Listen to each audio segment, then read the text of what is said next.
Hi guys, this is LaShawn from Scarlet Moon Creations and I'm back. This is the mid-June wrap-up video. I'll be talking about the first 4 books I read in the month of June.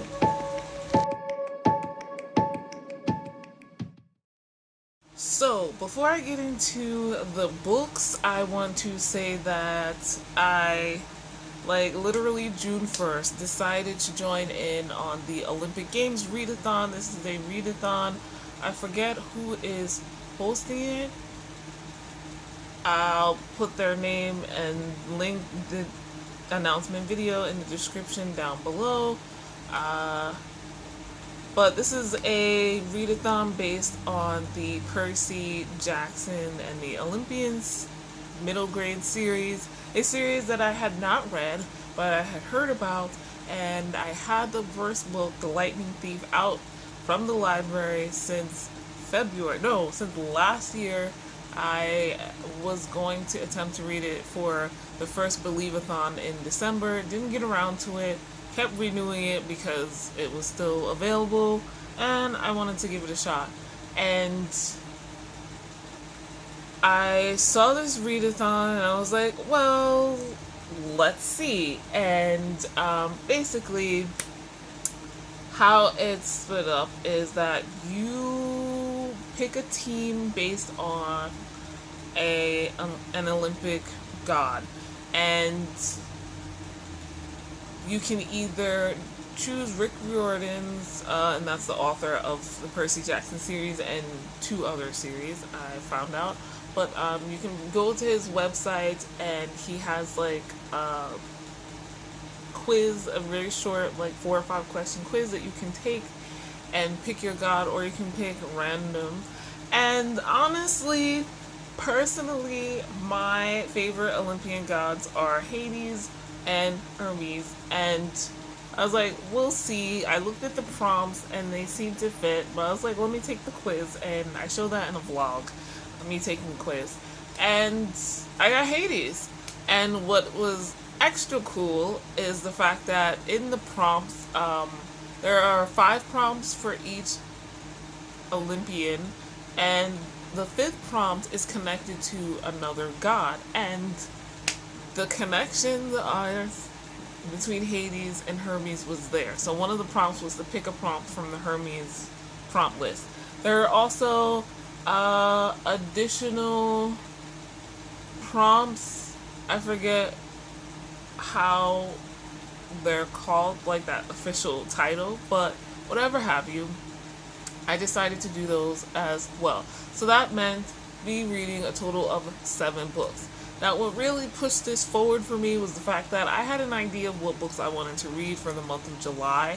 I don't make TBRs unless it's a readathon, but I don't make TBR videos because I am a mood reader, and it's really difficult for me to stick to a TBR, especially since I've started watching YouTube videos in the past couple of years. Like, I will watch a TBR video or a rap and be like, I want to read that.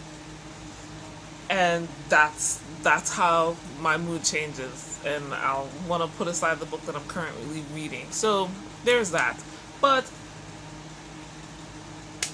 yeah, the books that I wanted to read fit the 7 prompts. So I was like, okay, good. So we're talking about the first 4 books that I read in the month of June. I forgot. So first of all, the first book that I read in one day. It's a reread. It is the 2nd book from the Kitty Norval series, Kitty Goes to Washington.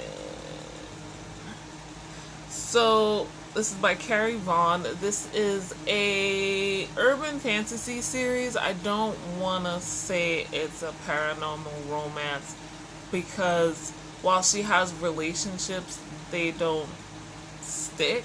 They're very fleeting. And this series I'm rereading because I'm part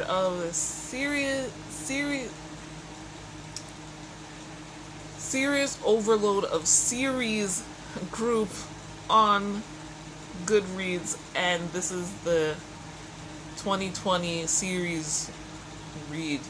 And I got, I think, about 8 books in as these books were coming out, and I never got back to it. And I was like, I've never reread the 8 that I had, and that I had originally read, and I never finished the series, so I'm curious as to where it went. And I know they're quick, so but I've been neglecting because I read the first book back in January or February, and I haven't read another one, and there are 15. So yeah, I was like, let me get on it. I got the library ebook for Kitty Goes to Washington. So this series is about Kitty Norval. Kitty had a traumatic experience and became a werewolf. She is living in the I forget what state in the first book, but the Pacific Northwest, let's say that. And when this happened, she was in college, she had dreams, and then she was attacked and became a werewolf. Kitty is now working nights at a local radio station, and she one day gets a caller in who asks about the paranormal, about magical beings, about werewolves and vampires and things like that. And Kitty, a werewolf, just goes with the flow. This sets off a chain of events in Kitty's life whereby she becomes sort of this radio expert on all things paranormal, or so people believe. Her show starts becoming the kind of go-to place for people to talk about the paranormal, whether they believe it or not, whether they are members of these societies, vampires, werewolves, or other. And some of them want advice, some of them just want to talk, because these are all things that people, regular human beings, don't know about, and they are looking for some validation and support, I guess. And yeah, so it's Kitty's life once things start heating up, because not everybody likes that people are talking to Kitty. The government gets involved.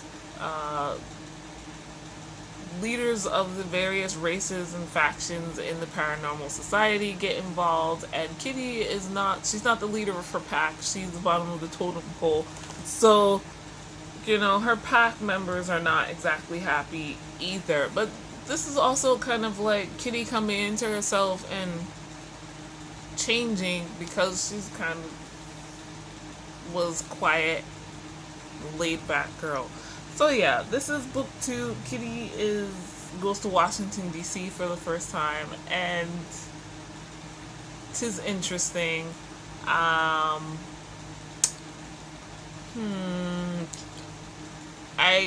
There's trigger warnings, not in this particular book, but I guess sprinkled throughout the series, for violence, and rape, I'll say that, and also no, that's pretty much it. So this was good. I gave it a 3.5 stars, I think, or maybe a 4 star, but read it in a day. Was very happy. I liked Kitty's little relationship in this. I had forgotten how things turned out towards the end of this book, so it was like reading it for the first time all over again, like, surprise. But yeah, on to the next book. So the second book that I read in June, and the first for the Olympic Games prompts, was Siege and Storm by Lee Bardugo. This is book 2 in the Grishaverse trilogy, the book two, honestly, I guess, in Grishaverse overall, because this trilogy came before the Six of Crows duology, and this was better than book one. But anyway, this is a YA fantasy. I read the ebook from the library, and this fit the Olympic Games prompt, uh, extra prompt, Sword and Shield, which was to read a book with a character I don't think I would get along with. I don't like the Darling, so I immediately was like, this will fit that. Um, so the first book in this trilogy was the Grishaverse about we follow a character whose name I forget every single time I go to do these wrap ups. But Alina, I think, maybe, I'm probably wrong, but she is a regular girl, an orphan growing up in the country of Ravka. Torn country, it's constantly at battle with its northern border neighbors and its southern border neighbors, because the Ravka have what are called the Grisha. These are various types of magic wielders, and they are part of the army there called the Second Army, actually. And Ravka is kind of like this Russian inspired country. Definitely not uh, historically or contemporarily accurate. It's just inspired by. And we follow our main character, who finds out that instead of being a regular person, a regular girl who joins the First Army to help her country deal with the Fold, which is this dark slash through the middle of their country where monsters basically devour everything in their path, and it is growing. And when she first goes into the Fold, she finds out she has Grisha powers, more so than most other Grisha. She's not like she thought she was. And from there, she is sent back to the kingdom seat, to the main castle, to learn how to harness her powers. And she's learning from the Darling, the Darkling, who is the most powerful Grisha and who leads the Grisha, the Second Army, and things go from there. So we're on to book two. I gotta say, I do like the mythology of this world that is slowly being built up.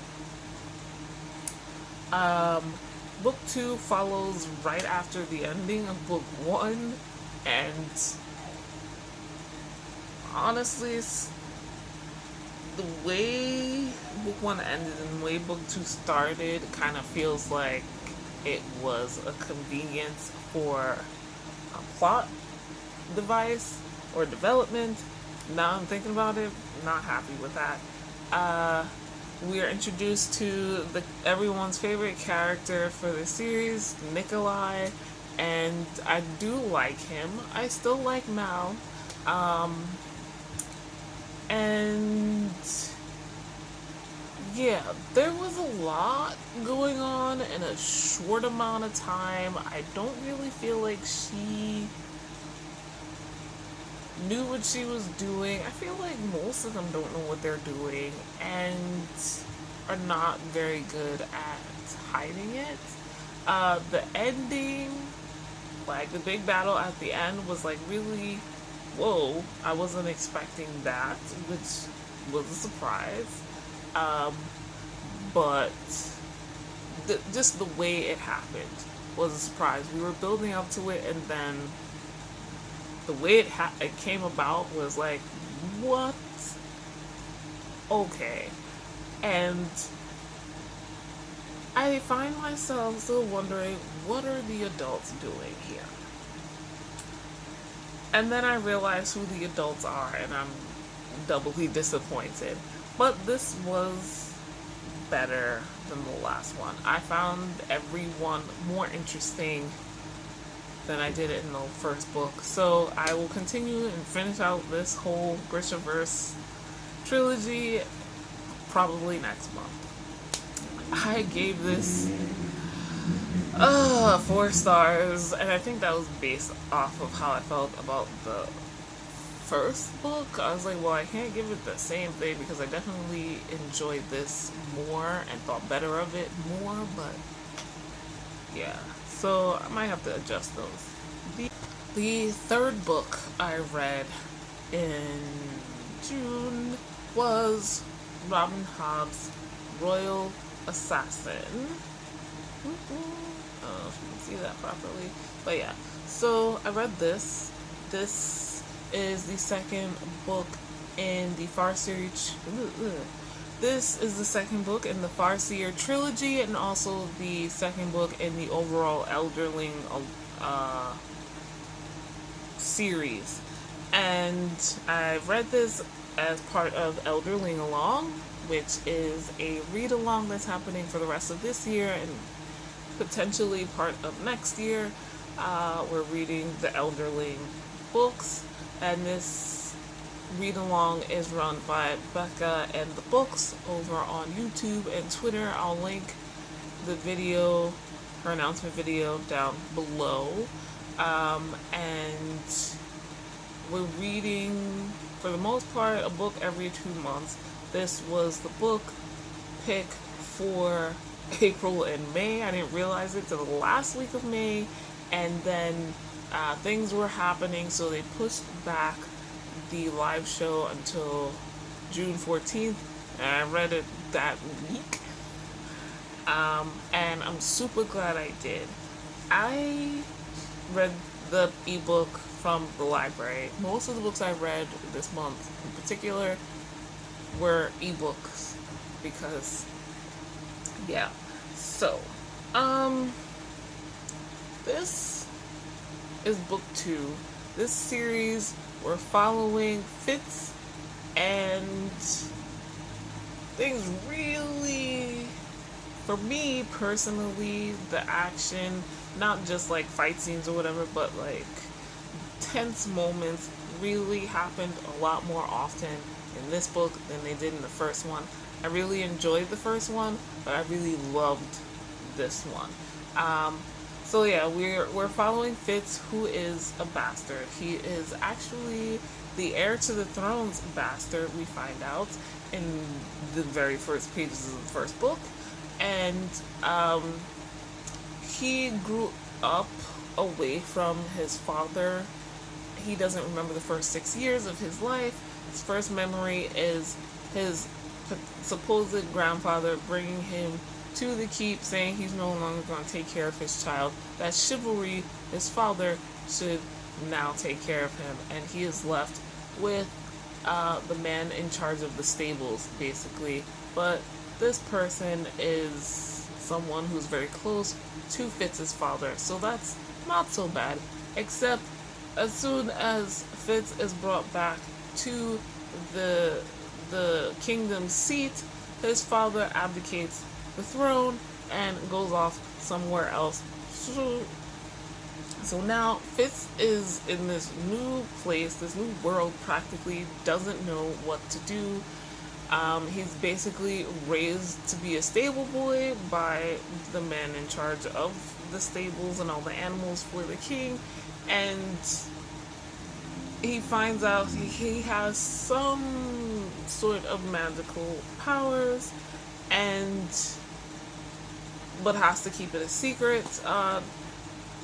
Magic is not a big deal in this world, so it's there, but it's not a big deal. This is more like sword and sorcery type stuff. But yeah, Fitz eventually comes to the attention of the king, who knew of his existence but was basically ignoring it. And the king decides that Fitz would make a good assassin because he is connected to the throne and to royalty, but can never really be honored as such because he is a bastard. So, yeah, the story goes from there. This is a coming of age we're following Fitz as he grows up and deals with all the shit that being a bastard of the former heir to the throne comes with, being an assassin comes with.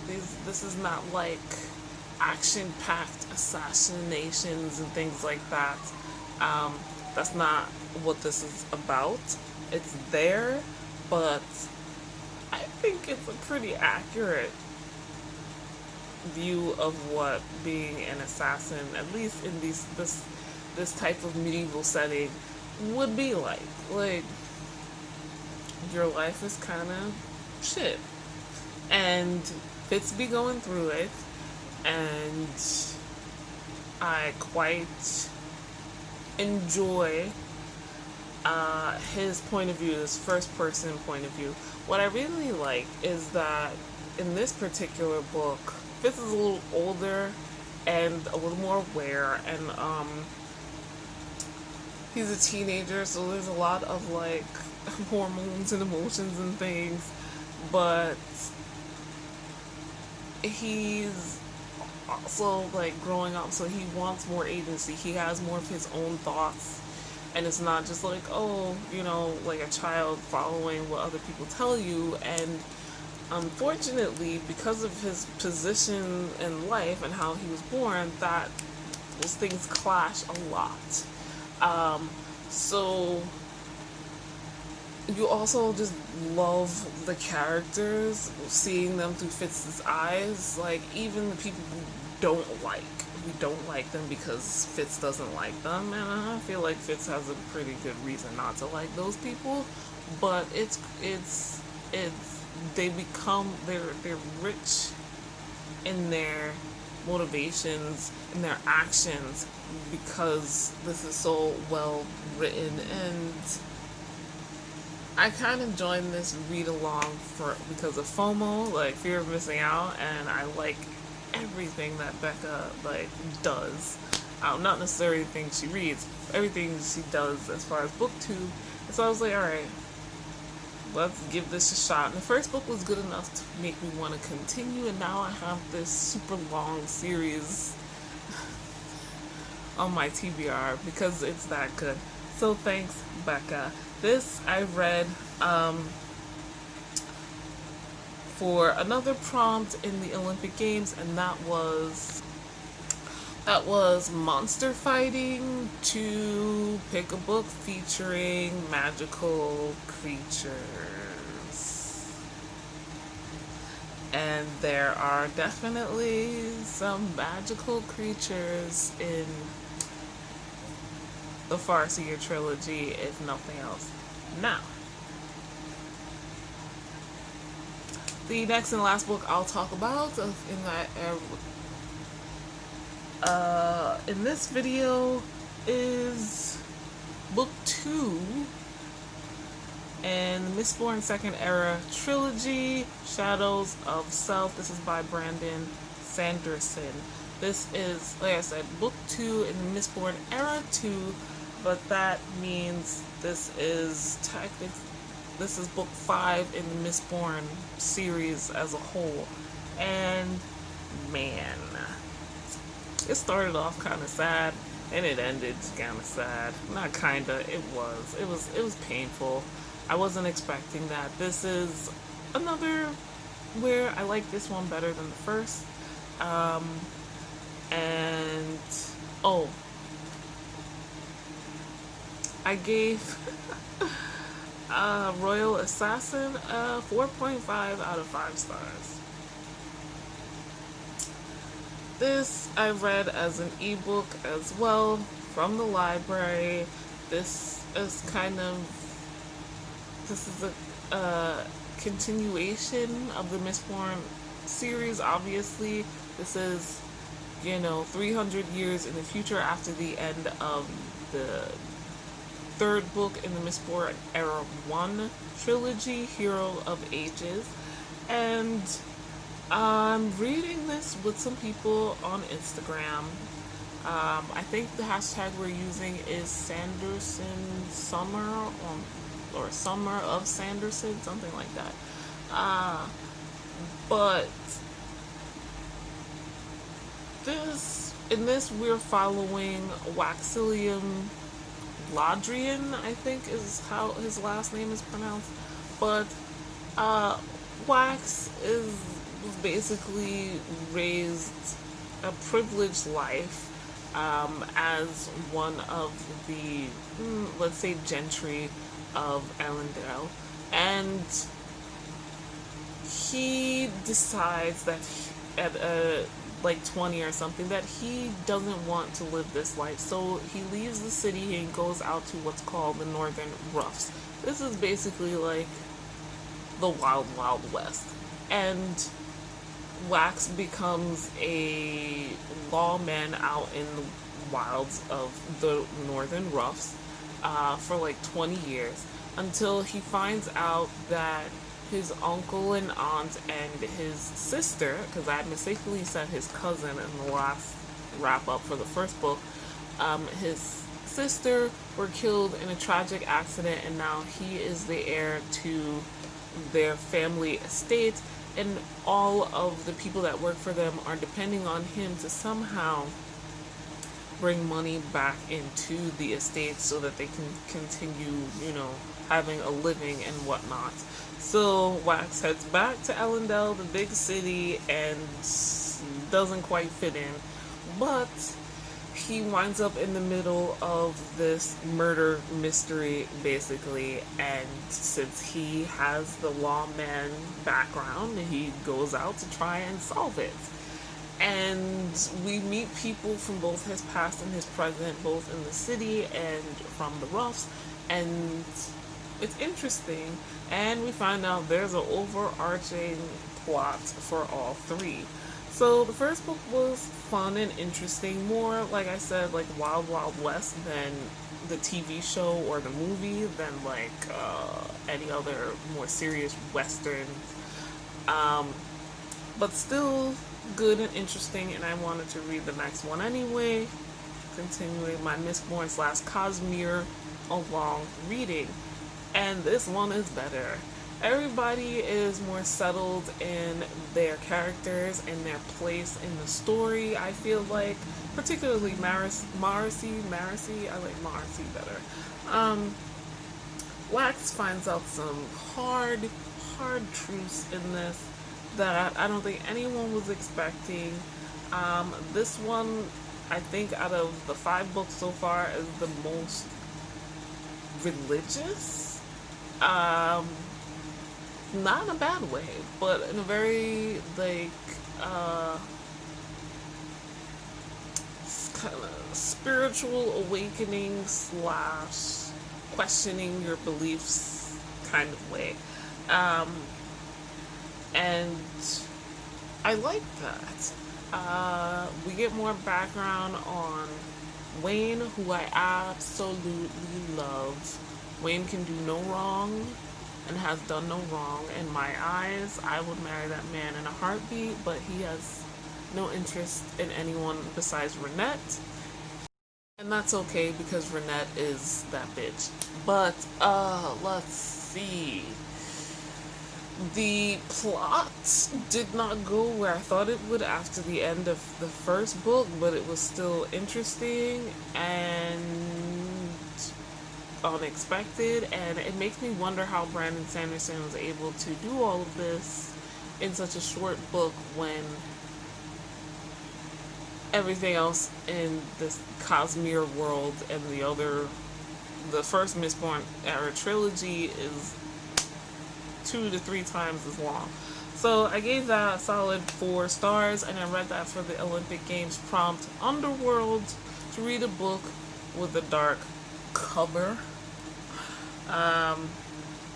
And yeah, it's kind of dark there. They weren't all black. They're kind of in this shadowy space. So yeah. Those are the first 4 books I read in the month of June. The first 2 books I read were for the Olympic Games, were for the extra prompts, like the ones you don't have to do, but that's whatever. like June the 1st, those were enjoyable books. Like, I like the Kitty Norval series already, even though it's not that great. Siege and Storm was nice, better. So was Royal Assassin and Shadows of Self, each built upon the first book in their series, or trilogy actually. I just realized those three are all trilogies. And like, they did good. They got better from the first book. And amazing, amazing, amazing. So, with that being said, let me know what you think in the comments. Let me know if you've read any of these books, how you felt about them, or how you feel about them. Will you read them? What did you read in the first half of June? I did good reading these books, even though June is a very tumultuous time. If you like this video, please hit the like button. Leave me a comment. If you can't, like, you don't have time for a deep one, you can leave me a little red heart just to let me know you're here. That helps me with the algorithm on YouTube to get more people to watch. And subscribe, because part 2, the rest of my June wrap up with my June reading stats, will be coming soon. I'm filming this on the 28th of June, so, and soon the rest of June will come. And as always, there is a link in the description to the Black Lives Matter card, which includes ways you can support, petitions you can sign, funds you can send money to, both bail funds and legal funds, ways you can learn more about racism, the systemic racism here in the United States. There are also links to other countries as well. And don't think, oh, I've already looked at that. This is a constant problem, and so these links are constantly updated. There are new people, new black people being killed by the police on a regular basis in this country. So there need to stop. This is ongoing action against it, not done and forget. That's not a luxury that we black people have, so it's not a luxury you're going to be able to afford anymore if you are not. And if so you can go and check out the link in the description down below. I hope you guys are staying safe. Stay inside if you can. If you cannot, remember to stay 6 feet apart. Wash your hands with soap and water. Use the hand sanitizer in between those times when you can, and wear your mask. Save your family, save your friends, wear the mask. I hope you guys are safe and healthy, and I will see you guys in the next video. Bye.